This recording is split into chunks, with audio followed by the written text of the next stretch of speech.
आज सुप्रीम कोर्टामध्ये माधुरी हत्येला पुन्हा महाराष्ट्रामध्ये आणि नांदणी मठामध्ये परत आणण्याच्या संदर्भामध्ये पुनर्विचार याचिकेची सुनावणी झाली।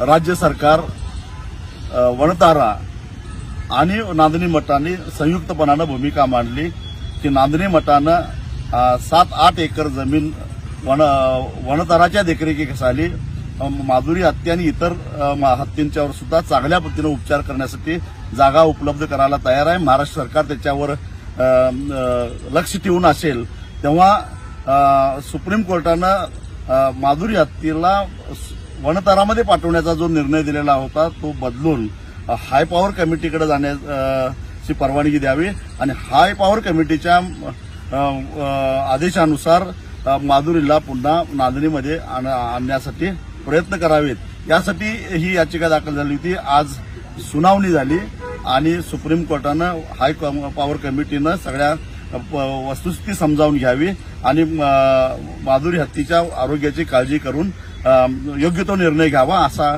अत्यंत महत्वाचा असा निर्णय घेतलेला आहे। म्हणजे हायकोर्ट आणि सुप्रीम कोर्टाचा आता अडथळा संपलेला आहे आणि आता सोमवारी राज्य सरकार, वणतारा आणि नांदणी मठ हे संयुक्तरित्या हाय पॉवर कमिटीकडे अर्ज करतील आणि एक प्रकारे माधुरी हत्येला नांदणीमध्ये परत आणण्याचा मार्ग काही अंशी सुकर झालेला आहे।